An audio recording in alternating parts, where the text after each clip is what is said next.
Bismillahirrahmanirrahim. Assalamualaikum warahmatullahi wabarakatuh. Alhamdulillahirabbil alamin. Nahmaduhu wa nasta'inuhu wa nastaghfiruh. Wa na'udzu billahi min shururi anfusina wa min sayyiati a'malina. May yahdihillahu fala mudilla lahu wa may yudlilhu fala hadiya lahu. Asyhadu an la ilaha illallah wahdahu la syarika lah, syahadatan a'adaha liliqa'ihi dukhra, wa asyhadu anna Muhammadan abduhu wa rasuluhu arfa'ul bariyati qadra. Allahumma shalli wa sallim ala sayyidina Muhammadin wa ala ali sayyidina Muhammad, amma ba'd. Hadirin wal hadirat, para sepuh, para kiai, puji syukur alhamdulillah, marilah bersama-sama kita panjatkan kepada Allah Subhanahu wa taala, karena di siang yang berbahagia ini kita masih bisa bersilaturahmi, masih diberi kekuatan untuk bisa bersama-sama hadir menunaikan sholat zuhur berjamaah. Semoga kehadiran kita ini menjadi ikhtiar kita bersama dalam konteks untuk berikhtiar mendekatkan diri kepada Allah Subhanahu wa taala. Saya senang secara pribadi dengan riuhnya, ramainya kegiatan aktivitas bulan Ramadan hari ini. Semoga apa yang sedang terjadi di Indonesia ini menjadi peristiwa penting, sebagaimana ditulis oleh John Overfall dalam bukunya Islamic Resurgence, Asia sebagai pusat baru kebangkitan Islam. Momentum puasa Ramadan ini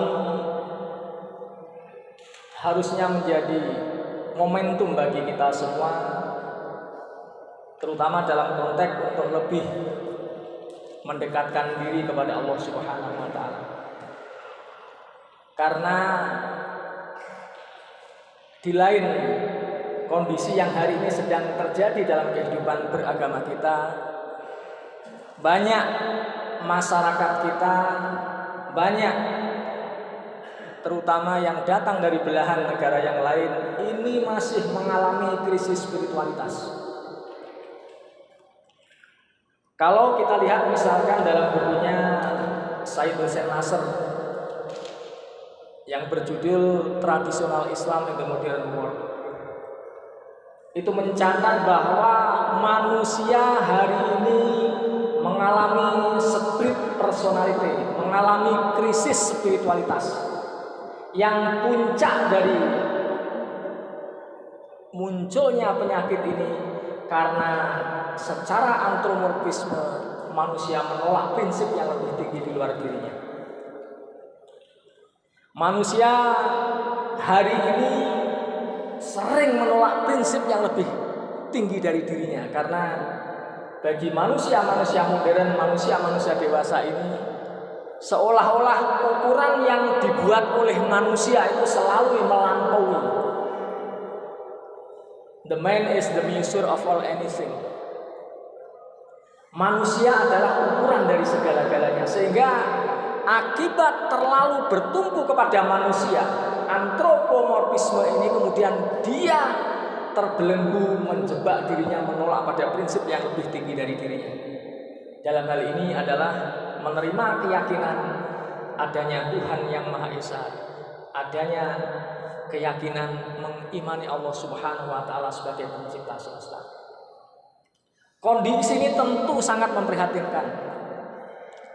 Karena Allah Subhanahu wa taala Sang Pencipta ini hadir dalam kesadaran manusia. Sangat terang Allah menjelaskan. Banyak cara bagi Pencipta ini hadir dalam kesadaran manusia, baik itu melalui kauliyahnya ataupun melalui kauniyahnya. Melalui kauliyahnya paling tidak kita bisa menyebut, mengenal ada istilah yang bisa kita hubungkan dengan eksistensi adanya Allah Subhanahu wa taala. Yang pertama, dalam Al-Qur'an kita mengenal istilah Allah. Allah dalam pengertian ma'rifat ini ditafsiri oleh Ali As-Sobuni dalam Shafaqut Tafasir sebagai ilmun muhtasun bil haqqi al ma'budi lam yutlaq ala ghairihi ta'ala. Ketika Allah muncul dalam Al-Qur'an dalam pengertian ma'rifat, ini menegasikan semua sesembahan-sesembahan lain selain dari Allah Subhanahu wa taala. Allah menjelma hadir sebagai realitas, sebagai pengetahuan yang hak yang menjadi sesembahan yang tidak berlaku selain Zat yang Maha Tinggi.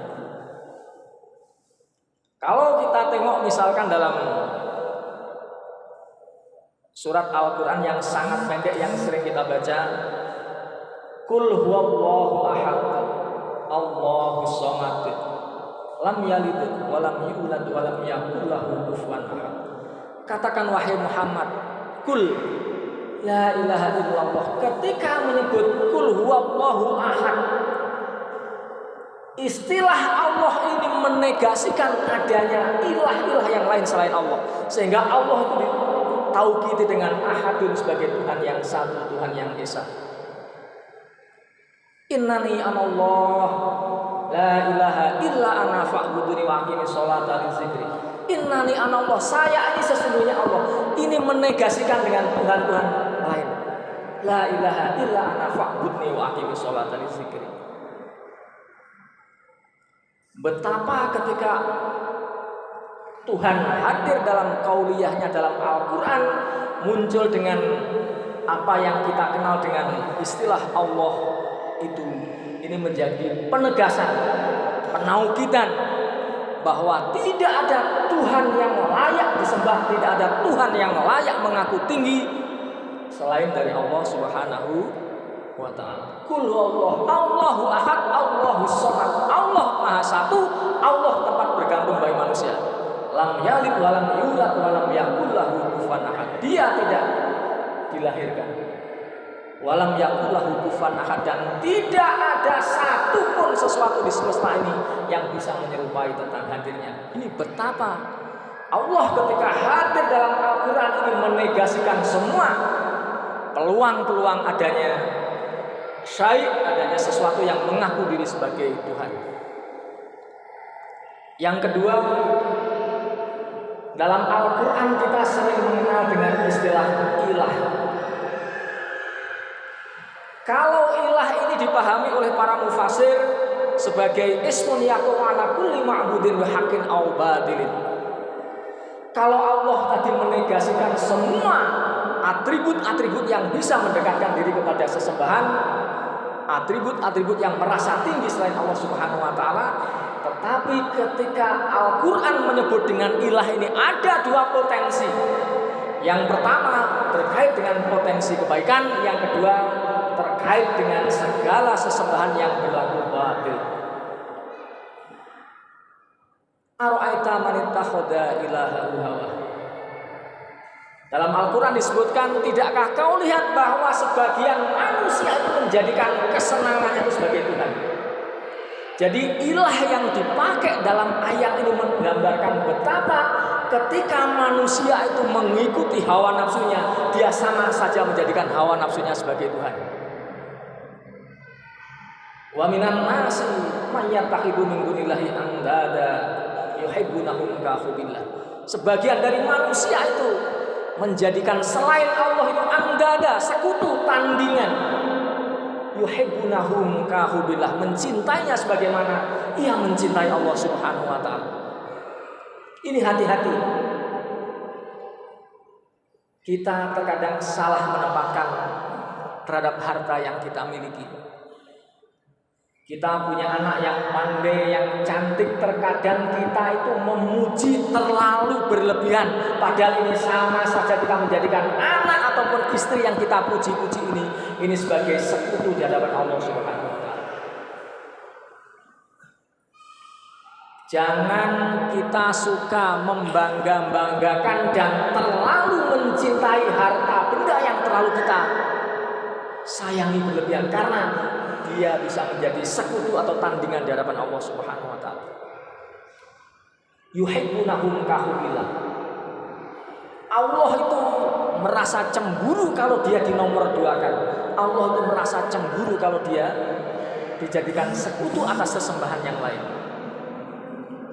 Mohon maaf, dalam banyak kasus kalau ada orang tua punya anak yang pinter, punya anak yang pandai-pandai, terlalu dipuji-puji, itu dalam banyak kasus dalam usia kecil, masih bayi, masih muda, itu dipanggil oleh Allah Subhanahu wa taala. Karena Allah tidak mau merugikan orang tuanya, kemudian menjadikan amanah berupa anak ini menjadi fitnah, menjadi tandingan di hadapan Allah Subhanahu wa taala.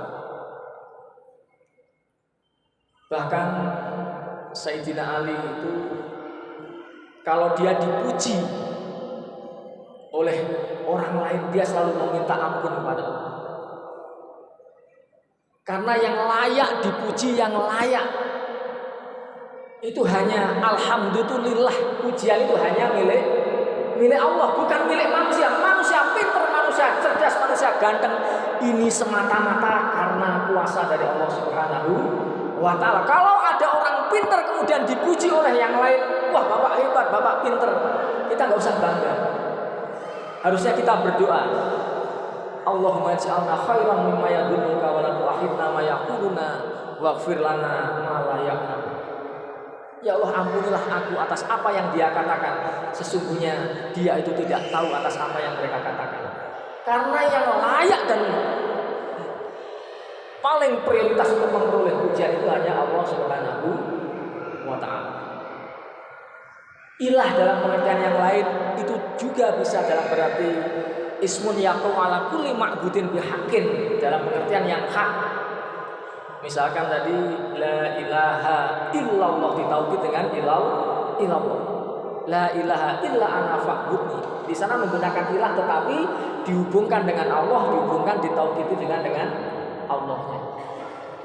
Sehingga kalau ilah ini disebut dalam Al-Quran, dia punya potensi kecenderungan. Satu, terkait dengan sesembahan yang batil. Yang kedua, terkait dengan sesembahan yang hak.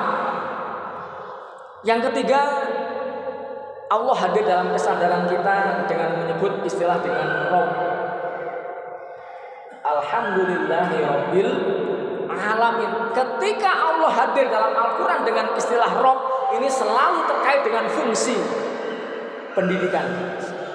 Sayyidul Murabbi alladzi yasusu ma yurabbiyah. Terkait dengan fungsi pemeliharaan, fungsi perawatan, fungsi pendidikan, fungsi pembinaan.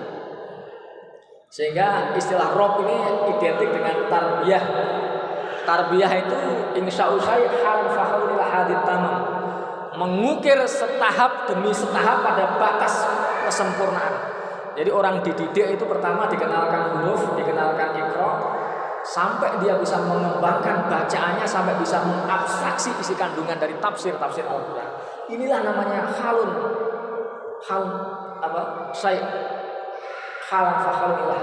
mengukir sedikit demi sedikit pada tahap demi tahap untuk mencapai batas kesempurnaan. Sehingga umat Islam ketika berdoa itu selalu menggunakan istilah Rabb. Rabbi farhamhuma kama rabbayani shaghira. Farhamhuma kama rabbayani shaghira. Rabbi zidni ilma. Terkait dengan ilmu, terkait dengan perawatan, terkait dengan bimbingan. Ini dalam Al-Quran. Allah hadir dalam kesadaran manusia dengan kesadaran Rabb. Yang kedua, Allah ini hadir dalam realitas kauniyah ciptaan Allah Subhanahu wa ta'ala.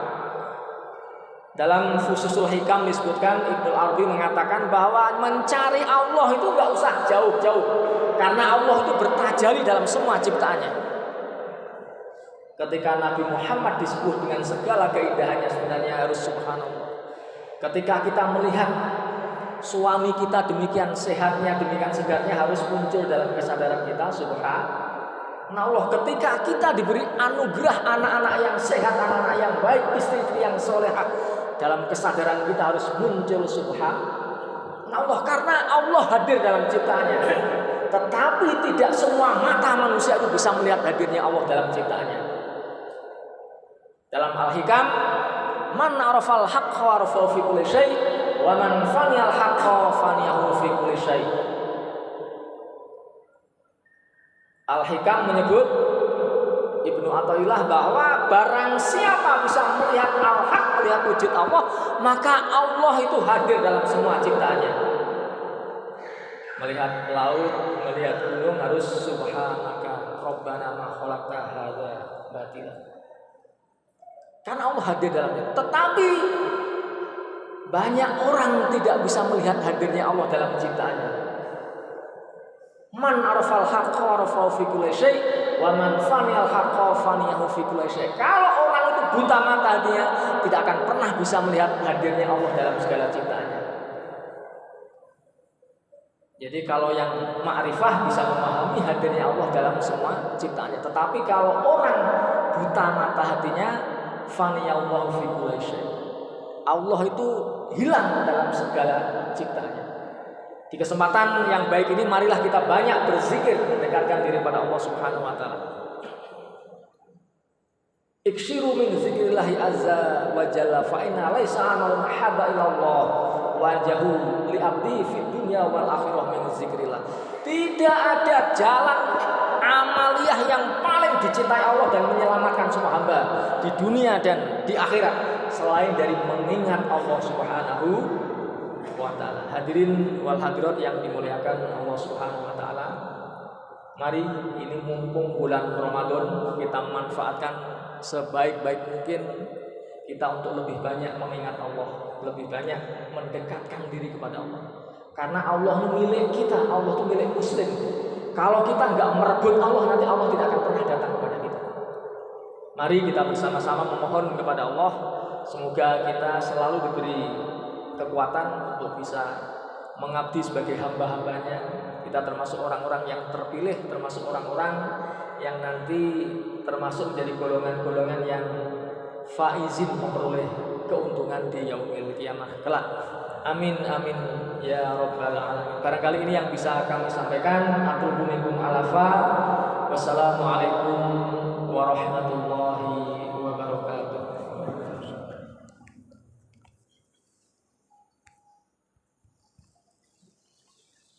Ah.